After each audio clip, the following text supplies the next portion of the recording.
Welcome back to Truth Talk. with Tyrus and Angela. Stevens. Last week we was talking about going through. And God told me to segue into a necessary evil. While my wife was giving her testimony last week, God started telling me it was necessary for her to get sick. It was necessary for her to lose 60 pounds. It was necessary for me as her husband to stress watching her go through. It was necessary for our children to go through, because that necessary evil was there to make us progress mentally, spiritually, and mature in areas that we needed to mature in. It was a necessary evil. And I think sometimes that's a hard thing for people to understand. But if we read the Bible, we ate from the tree of good and evil. So there's times where evil is good and good is evil. Because if you do too much good for a child, you spoil them. Yeah. You do too much evil to them, you destroy them. Yeah. So it has to be a healthy balance. So evil is just a negative experience. Good is just a positive experience. And us going through that was right before we got raised to the different ranks. Yeah. You know, God raised me to the rank of an apostle. He raised you to the rank of a pastor, prophetess, and we went through. Yeah. Yeah. To get us prepared for the position. It was necessary. That's why you see when David said it was good, I was afflicted. Yeah. Yeah. Because how many people look back at afflictions and look at them as good? Man, a lot of people, they be looking like afflictions are bad. But how afflictions come to shape us. Yeah. Afflictions come to make us. They make us stronger. Yeah. We don't know our own strength till we go through afflictions. You ain't gonna know who you are. Yeah. I didn't know I was this strong. Man, what? I didn't know I can go through this much and not lose my mind. Yes.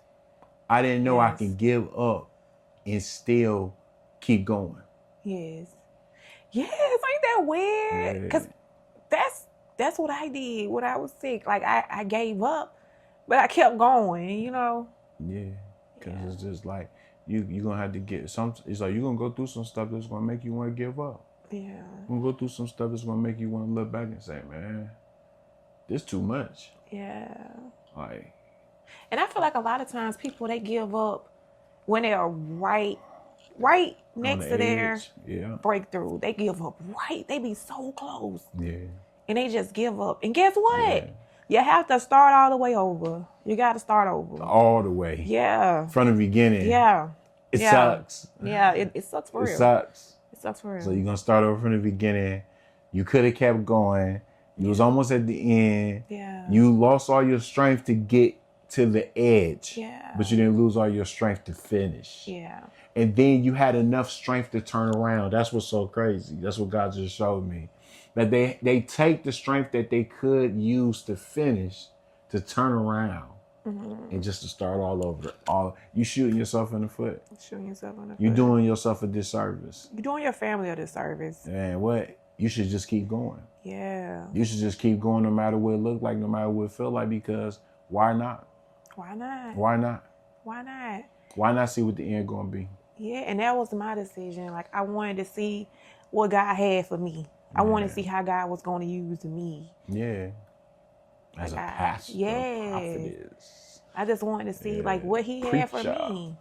Like, I heard all these things, but I want to make it to the other side. I wanted to stop starting and stopping. I just wanted to just keep going and see what God got for me. Yeah. And it's just, watch this is how God's showing it to me. He's showing it to me like a stalk of corn that breaks itself down and goes back into the ground right before it produces a harvest. It does that for real? No. Oh. I'm just saying that's the fact that you think that show you that that's odd. Yeah. So imagine how many people are on the verge of producing. It's like the enemy, he'll fool you. Yeah. He'll come in and he'll just be like, it's too hard. It's too much. It's too much. I ain't think I had to go through all this. Yeah, like this can't be God. Yeah, I don't think. And that's the problem, is that, think about what you're saying. how could you think about something that you ain't never been through before? Yeah. So how can you put a parameter or a limit on it and you don't even know what it can do, what it's not going to do? Yeah. Like I can say, like when we children, we always be saying stuff, I ain't going to do this, and I ain't never going to do this, and I ain't never going to blah, blah, blah. We put a parameter on something that we have never went through because we hear about what somebody else go through and we'll say we'll make a different decision. Mm-hmm. That's not always true. Be like, I would never. I would never. You lying. You gotta be careful when you say you would never. Yeah. You'd be never like never before. You'll never know what you will allow yourself to go through until you're going through it. Yeah. You'll never know what you'll do until you go through it. Yeah. Because everybody deal with death different. Yes. Everybody deal with loss. Everybody deal with suffering. Everybody deal with their stress different. Yes. You got some people who are violent when they get stressful. You got some people who will cuss you out. You got some people who will smoke. Some people will drink. We got all these different coping mechanisms for dealing with life. Yeah, some people they'll eat. Eat themselves. Come on now. Yeah. Eat and eat and eat and eat. Yeah. Because that's how they deal with the trauma that's inside of them. Because they never accepted the fact that I needed this to become who I am. If I didn't suffer this much, I wouldn't be this strong. Yeah. If I didn't go through that, I wouldn't know what going through that is like. I couldn't protect my children from going through something I ain't never been through. Let's put it that way. Yeah. So all your suffering is not for nothing. It's not for nothing. It's for a reason. Yeah. It's a necessary evil. Like evil is necessary. If evil wasn't necessary, God wouldn't have made it. Yeah. He said, I make peace and I create evil. That's in Isaiah. And what is he saying? When God said, I am good, evil had to be created to be a witness to his goodness. You don't know what being healthy is until you know what being sick is. Yeah. You don't know what being up is until you know what being down is. Yeah. So life is a duality of life. So it's necessary good and it's necessary evil. There's unnecessary good and there's unnecessary evil. But what happens when you're going through trials and tribulations that are necessary evils? Like it was necessary for me to go through this in order for me to become who I am. It was necessary for David to be attacked by a bear and a lion. That and when it comes out of our mouth, because we never been through that experience, this just sounds so trivial. Yeah. It doesn't sound like a big deal. But when you start realizing that you are face to face with an animal that can kill you twice, not one time. Yeah. So the first time you look, I'm good. I made it. Thank God. Then it happens again. What do you do when you keep going through the same test and you're not making no progress mentally? Because if David had never progressed mentally from the lion to the bear, he would have looked at Goliath as a not an opportunity, but as another problem. Yeah. I just dealt with a lion and a bear, now I got to deal with you. Yeah. But that's not the mindset he had. He had the mindset that I ain't care. It don't matter. He looked at his situation that was bad. Yeah. It's a good thing. Yeah. I just fought and killed a lion and a bear. Who are you today? Yeah, small thing to a giant. Small thing to a giant. Like God told me through giants, pay attention to ants when they walking. No. They can't even see them. No, how many ants have you stepped on before you even came in the house? You don't even know. You don't even counting. Mm-hmm. So it's just like that. It's like sometimes you gotta start looking at your situation like it was a good thing. Remember one time Angie was going through something and I was looking at it and I started telling her like, you've been through worse than this. Yeah.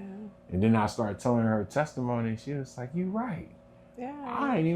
This ain't even that deep. I'm like, I promise you the enemy fighting you. Yeah, because sometimes the enemy will make a situation look so big. Man, what? But you gotta look back and be like, man, I done went through. God done took me and helped me go through much worse. This is nothing.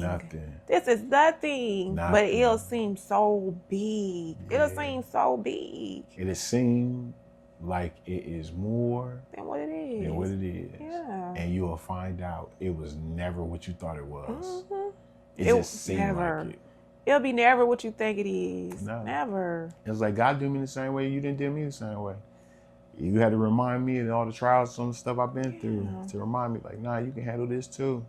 And it's like the weight of your calling, the weight of your actions, all that stuff you're going to carry with you through life.